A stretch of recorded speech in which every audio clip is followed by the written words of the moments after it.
देसी लॉन्च डॉलीगंज में स्थित यह फैमिली रेस्टोरेंट पहली नजर में ही आपको मोहित कर दे। हमारे एंट्रेंस से लेकर फैसिलिटीज, सर्विसेज और हॉस्पिटैलिटी आपको निराश नहीं करेगी। अंडमान का पहला और एकमात्र बारबेक्यू टेबल रेस्टोरेंट का आनंद लीजिए। बच्चों के लिए प्यारा सा प्ले जोन, VR गेम्स, बड़ों के लिए pool tables, mocktails, live singing की भी सुविधा है। आप बर्थडे, मैरिजेस या किसी भी अवसर पर पार्टीज ऑर्गेनाइज कर सकते हैं। उम्दा स्वादिष्ट पकवान के लिए हम जाने जाते हैं। बारबेक्यू टेबल का आनंद लेने के लिए जरूर आइए। देसी लॉन्च, डॉलीगंज, पोर्ट ब्लेयर। नमस्कार, city mobiles and electronics Aberdeen बाजार अपोजिट क्लॉक टावर की ओर से हम आपका स्वागत करते हैं।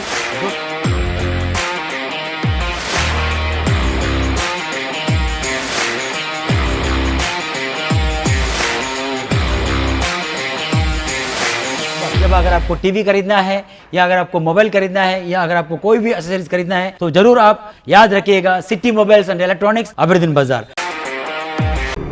हर एक आदमी, और आप अच्छा बोल रहे हैं, मैं आपसे 2 साल बाद पूछूंगा, मेरे बाद आने वाले और इतना अच्छा करेंगे। और ये सब इतिहास के पन्ने में एक समय बाद रह जाता है और इसीलिए हमने ये संकल्प स्मारक बनाया था।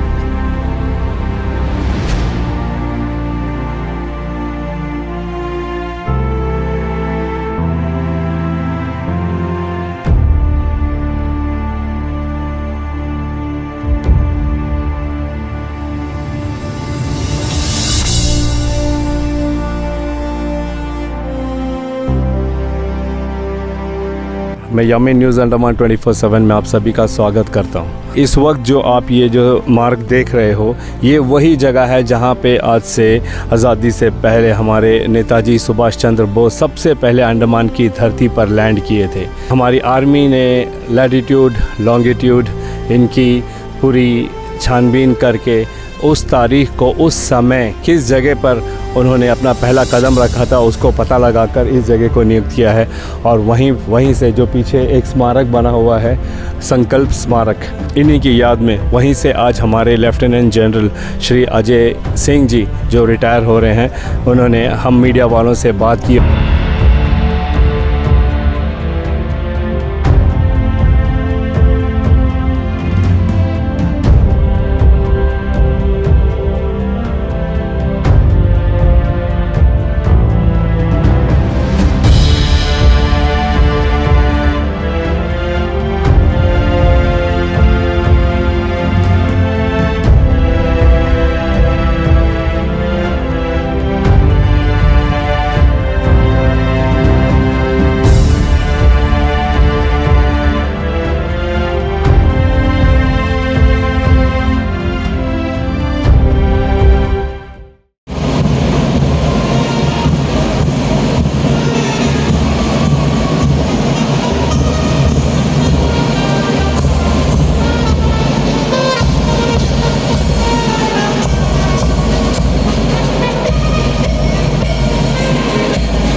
तो मुझे लगता है हम 3 बहुत बड़े फैसलों के वजह से सक्षम हुए हैं।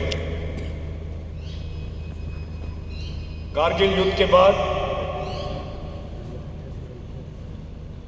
एक कमेटी बैठी थी जिन्होंने युद्ध के बारे में स्टडी किया था और उन्होंने अपना रिपोर्ट संसद को पेश किया था 1999 में। उसके 1 साल बाद एक ग्रुप ऑफ मिनिस्टर्स का गठन हुआ था और उन्होंने अपनी रिपोर्ट संसद में पेश करी थी और कैबिनेट कमेटी, वाजपेयी जी प्रधानमंत्री जी थे और कैबिनेट कमेटी के हुक्म अनुसार 1 अक्टूबर को आदेश निकले थे और वाइस एडमिरल अरुण प्रकाश हमारे पहले प्रधानमंत्री थे। मैं सिर्फ इस लाइन में 16वां हूं और आज हम सबों के पूर्वजों का हम सब की तरफ से एहसान प्रकट करता हूं क्योंकि उनकी मेहनत के फलस्वरूप आज हम बहुत आगे बढ़ गए। धन्यवाद। जय हिंद।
चलिए अभी हम AVSM PVSM से सम्मानित commander in chief lieutenant general Shri Ajay Singh ji, जो बहुत ही जल्द रिटायर होने वाले हैं 30 अप्रैल को।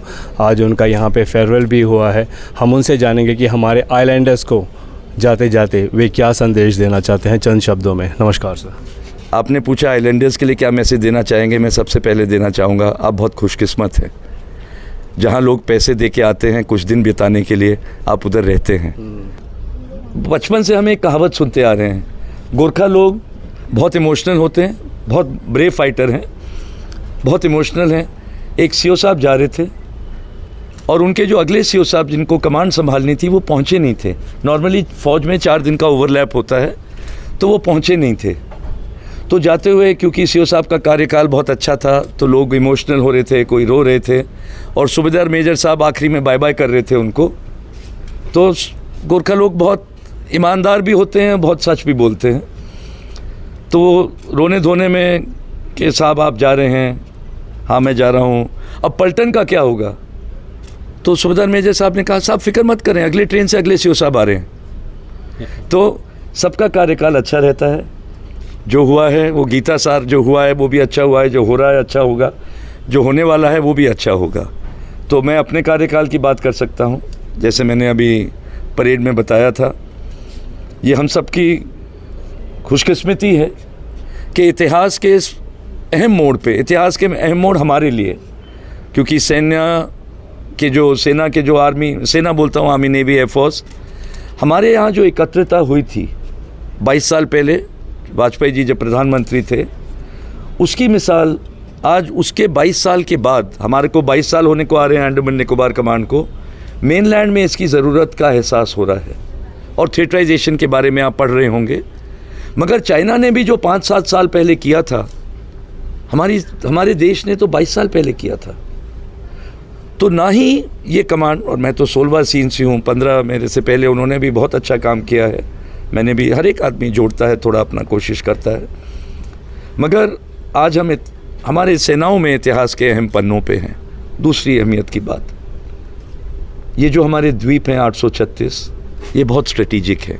आप तो रिपोर्ट करते हैं, हम पढ़ते हैं, आप लोग, मैं आपको क्या बोलूँ, आपने पढ़ा होगा, मगर हमारे देश की लीडरशिप ने बहुत, एक मेरे नज़रिए में बहुत उचित कदम उठाया है, और वो है इधर 80, कोई आंकड़े बोलते हैं 83,000 करोड़ की लागत से इनको डेवलप करने के लिए। टूरिज़्म से सबके घरों में पैसा आएगा, तरक्की होगी इन द्वीपों की, और जितनी आबादी बसेगी इधर, इन द्वीपों की सुरक्षा और बढ़ेगी। यस, मेरे को सुनने में आता है, बहुत लोग कहते हैं, और ये ज़रूरी है। हमारे द्वीपों में मुझे नहीं पता 95% कितने परसेंट पेड़ हैं, हरियाली है, पहले 92%। जो दिन आई एम वेरी हैप्पी, और बड़ा है। मगर मैं आपसे एक सवाल पूछना चाहता हूँ, इसको कौन डिसाइड करेगा कि इन्वायरमेंट में ही रहना है, केव में ही रहना है, तीर से ही लोग मारने हैं, या पहले तो लोग तीर से शिकार करते थे। आज सिंगापुर बहुत विकसित है, उसको बहुत एडवांस देशों में माना जाता है। सिंगापुर में कितने पेड़ हैं? सिंगापुर के पेड़ कहाँ गए?